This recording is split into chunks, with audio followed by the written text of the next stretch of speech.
qui est avantageux en immobilier, c'est qu'on ne va jamais te juger de par ta couleur, de par ta religion, parce que tu es petit, grand de taille, de par ton sexe. Non, ça n'existe pas. C'est les chiffres qui parlent.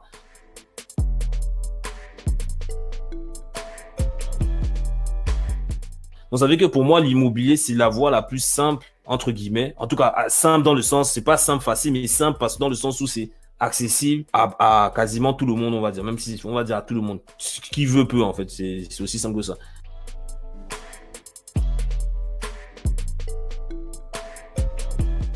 Maintenant, niveau business, pour moi, c'est la voie la plus rapide, mais pas la plus simple. Moi, j'aime bien en fait dire que quelqu'un qui est entrepreneur, il va vouloir investir en immobilier. Il va devoir, enfin, derrière, il faut qu'il investisse en immobilier. Il faut qu'il investisse dans d'autres types d'investissements qui génèrent des revenus passifs.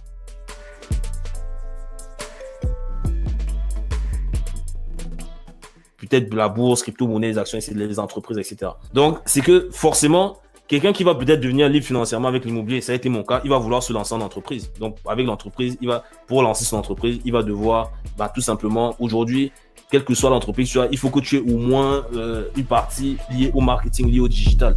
En tout cas, dans le contexte actuel. Bonjour tout le monde, bonsoir, salut Florian. Salut. Déjà, est-ce que tu peux peut-être te présenter et nous dire un petit peu ce que tu fais? Yes, donc merci Guy, salut à tout le monde, salut aux nouveaux. Donc moi je suis Florian Moncam, j'ai 29 ans à l'heure où on tourne ce live. Et donc voilà, je suis investisseur immobilier et entrepreneur sur Internet également. Donc j'ai commencé à investir en immobilier il y a de cela maintenant bientôt 5 ans, ce qui m'a permis de devenir libre financièrement. Donc j'ai démarré avec l'investissement immobilier en France. Puis, j'ai un peu investi au Cameroun et après, j'ai investi au Québec où je vis actuellement depuis bientôt 4 ans. Et là, je me dirige aussi vers les investissements immobiliers plus du côté de l'Asie. Donc, en parallèle de ça, donc j'aide les personnes à faire la même chose en fait via les différents réseaux sociaux que vous connaissez, Facebook, YouTube, etc. Donc, on accompagne des personnes à investir en immobilier dans leurs pays respectifs et également à l'étranger. Donc, on a formé en ligne pratiquement quasi plus de 2000 personnes. Et actuellement, on accompagne des dizaines de personnes pour leurs investissements immobiliers. Donc, ça, c'est vraiment le volet accompagnement, si je peux dire. Et également, ce qui a évolué, c'est on a une partie capital management. Donc, c'est en gros, c'est une société de gestion de placement pour des investisseurs privés avec qui on investit en immobilier. Donc, c'est vraiment du clé en main, c'est des investissements clé en main. Donc, on accompagne des personnes à investir et c'est nous-mêmes qui gérons les investissements, c'est nous qui trouvons les investissements. Voilà, donc vraiment, c'est un placement passif en fait. Donc, ça, on a cette activité-là. Et je suis à combien de casquettes là? Je suis à 2. Oui, la troisième casquette. Non, c'est la quatrième. La quatrième casquette, c'est on a développé en parallèle de tout ça.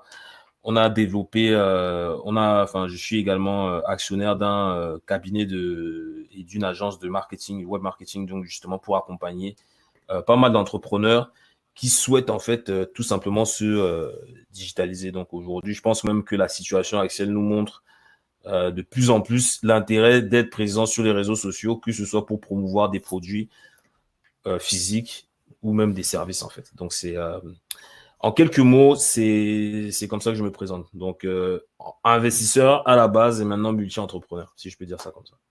Yes, top. Donc, ça fait, comme je disais en début d'émission, 1 an depuis la dernière fois. Et qu'est-ce qui a changé depuis 1 an? Peut-être tu peux contextualiser de cela 1 an, quelle était ta situation? Je crois que c'était en mai, je crois, ouais. L'interview, ça devait être soit en fin mai ou début juin. C'était quoi ta situation à peu près? Et qu'est-ce qu'il y a eu comme changement aujourd'hui? Alors, en mai 2019, je venais de quitter mon emploi, donc je venais de devenir libre financièrement grâce à l'investissement immobilier après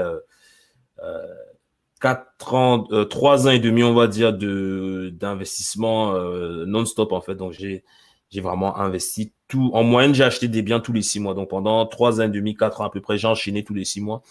Donc, j'ai quitté mon emploi en février. Donc, suite à ça, en fait, j'ai tout de suite lancé, bon, même si j'étais déjà présent en ligne, j'ai vraiment poussé mon activité en ligne sur Internet. Euh, donc, ouais, en mai, pour te donner un état des lieux, en mai, je venais de quitter mon emploi. Je venais de démarrer, enfin, j'étais pleinement sur Internet et je commençais à accompagner enfin, des participants pour leurs premiers investissements. Donc, à l'époque, à l'interne, on était trois à l'interne. En termes d'immobilier personnel, je venais de faire des acquisitions je venais d'acheter, en 2019, j'ai acheté un appartement et un immeuble. Mhm. Et donc voilà, entre-temps, qu'est-ce qui s'est passé? On a beaucoup bossé, hein. On a beaucoup bossé, on a recruté du monde. Donc on a recruté du monde un peu partout. Donc j'ai développé une équipe de coachs qui accompagnent justement nos participants sur le terrain. On a également multiplié les acquisitions. On a donné des conférences à Montréal, à Paris.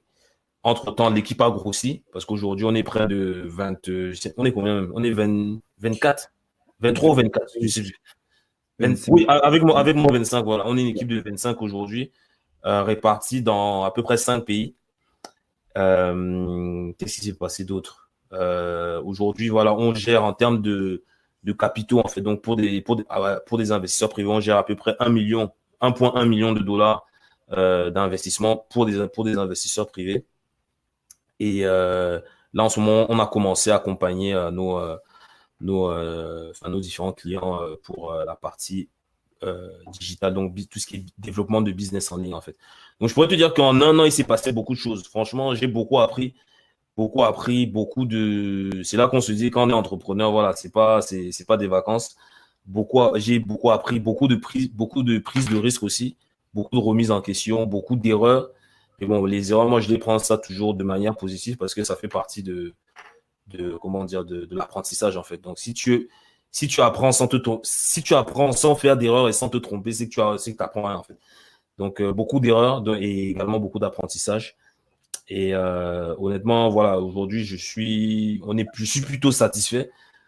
Pour pas dire que, enfin, je vise toujours plus, mais je suis plutôt satisfait des résultats obtenus, surtout de l'impact en fait qu'on a pu apporter en l'espace d'un an.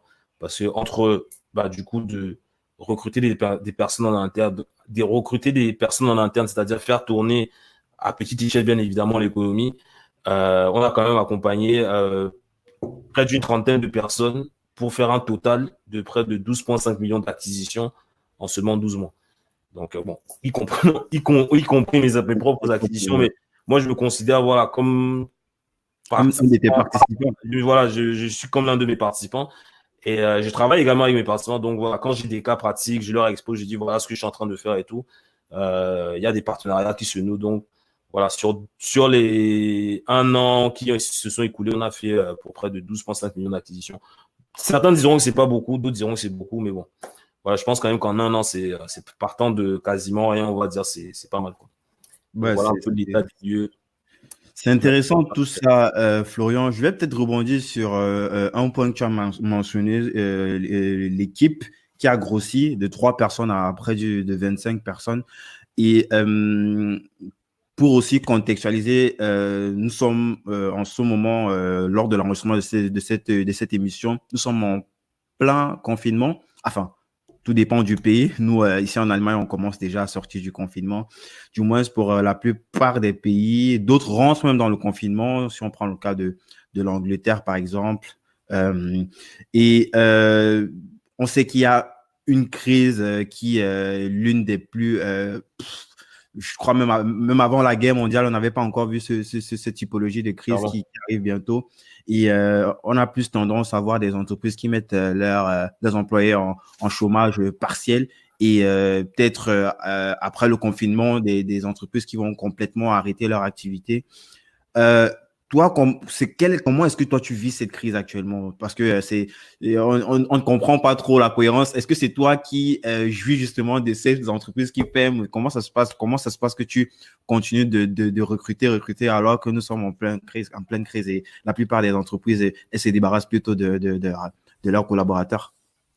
Bah, en termes par rapport à la crise, bien sûr, enfin, comme tu l'as dit, ouais, en termes d'impact, là, enfin, d'un point de vue économique, enfin, ce qui va se passer, ça va être assez terrible, en fait, en termes d'économie. Beaucoup d'entreprises, même j'ai beaucoup d'amis entrepreneurs qui ont mis la clé sous la porte vraiment enfin, littéralement du jour au lendemain, quoi.